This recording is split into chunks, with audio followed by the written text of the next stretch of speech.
If you were to make a list of popular micro brands and the watches they were known for, you'd wind up with a long list of dive watches, which makes sense.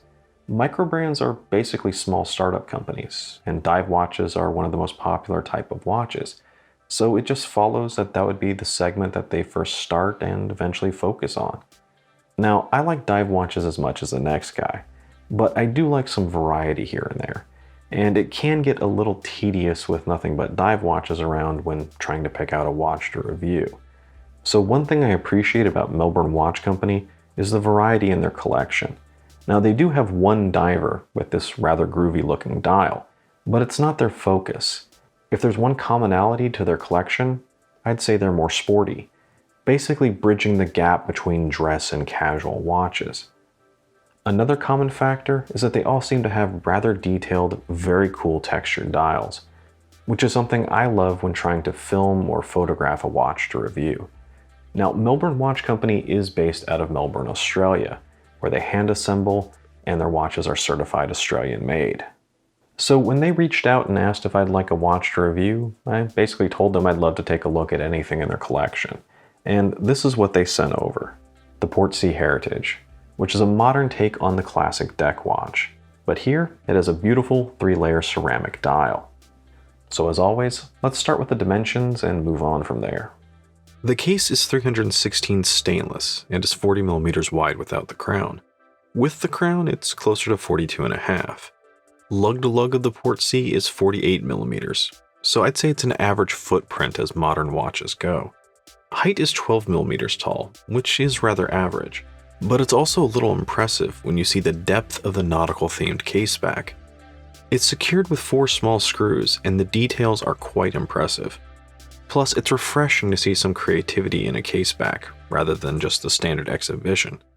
Lug width is 20mm, so there are plenty of strap options to give the Portsea a new look. And with that white dial, pretty much any strap looks good with it. Weight with the leather strap is 97 grams, and it just has a really good solid feel to it in the hand. Water resistance is listed on the case back as 100 meters, so you should be good for most of the things that life throws at you.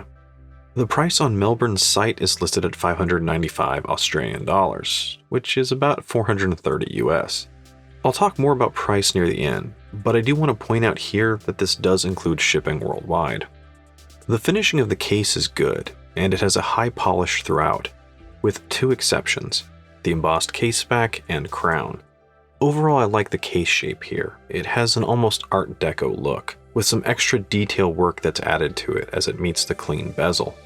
The angles and curves here really help define and frame the dial underneath. The signed crown is a nice touch, and it looks good visually, yet it is a little small. Thus, it can be a little difficult to get a hold of and manipulate, although the gear-like finishing does add some needed texture that aids in pulling it out. A sapphire with AR coating sits atop the dial, and it is quite a dial. It's a very detailed ceramic off-white dial that's made up of 3 layers all stacked on top of each other, kind of like an inverted wedding cake. And depending on the light, it does have the occasional silver shimmer. Starting on the outside and working our way in, we have a train track chapter ring as the upper layer, and this one has a bit of a matte finish. Below that on the middle layer, we have the Arabic numeral hour indicators, and this has more of a glossy texture, with the main dial underneath that, again having more of a matte texture, but with very detailed horizontal grooves. And on top of the base section, you have Melbourne's logo and the watch model Portsea on the south end. Font size is nice and small, so it doesn't take up much space on the dial, although the font for Watch Company at the top may be too small. In fact, it's so small it's just hard to read. So I wonder if it would have just been better to leave it off. Instead, just have the M logo and Melbourne underneath that. Now, under normal viewing conditions, this really doesn't matter. But when you look closer with a macro lens at the Portsea part, you notice that the top edge of the name starts to interfere with one of the grooves. So I'm also left wondering why they just didn't lower it slightly just to keep that edge clean. Below that, you have a nicely framed date, and I like the small cutout for it in the middle section of the dial. Rounding out the design is a set of dark blue heat-treated hands, with the hour and minute hands lance-shaped. with a rather long blue stick as a second hand that has an M counterweight, which seems to be a signature of Melbourne's collection. One of the key characteristics of a deck or marine watch is a rather clean white dial that's just easy to read, which the Portsea has, but it also goes further.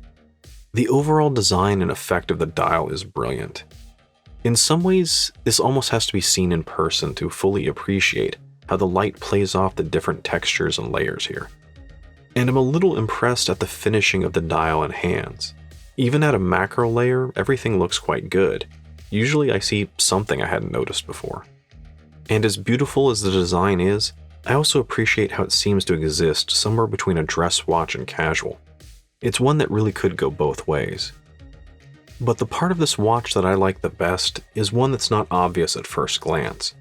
It's how the height of each of the layers on the dial plays with the height of the hands, where the middle layer with the hour indicators is about the same height as the hour hand, and the length of the hour hand goes right up to the side edge of that layer. In fact, the hour hand couldn't be much longer, otherwise it'd hit the edge of that layer, which also results in the minute hand just gliding right over the top of that middle section.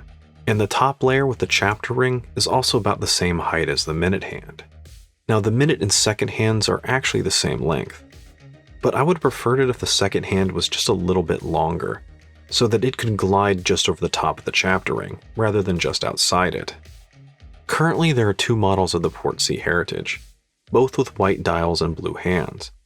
But I've seen pictures of both a black and a blue version, and I particularly think the black version just looks fantastic.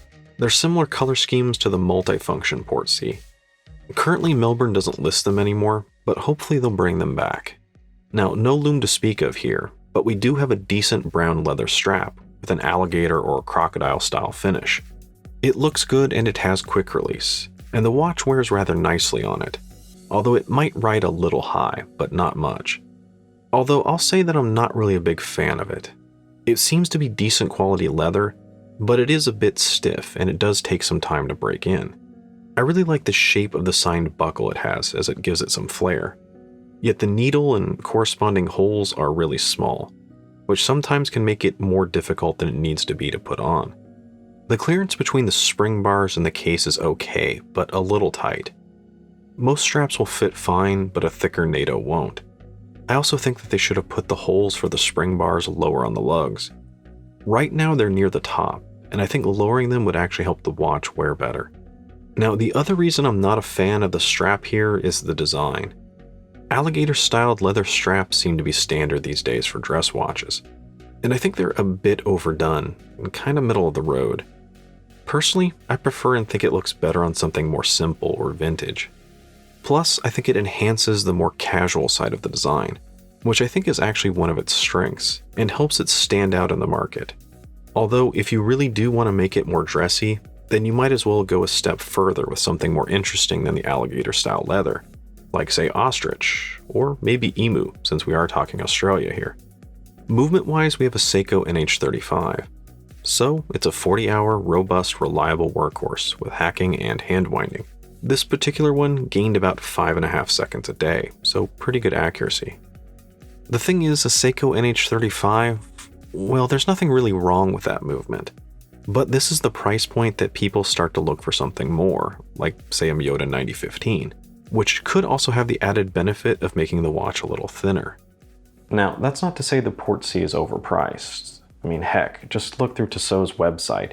You'll see plenty of watches in the same price range that don't look anywhere near as good. It's just the value discussion with Melbourne is a little more complicated, and it's all due to this little tag right here. The thing to remember is that Melbourne isn't paying someone else in China to mass produce their watches. They're more of a small boutique company, hand assembling them in small batches in Australia, and that adds a different kind of value. But it's a value you may or may not care about, and this is a discussion that we've had in the past when it comes to some American assembled brands. For some people, it doesn't matter one bit where the watch is assembled, but for others it does.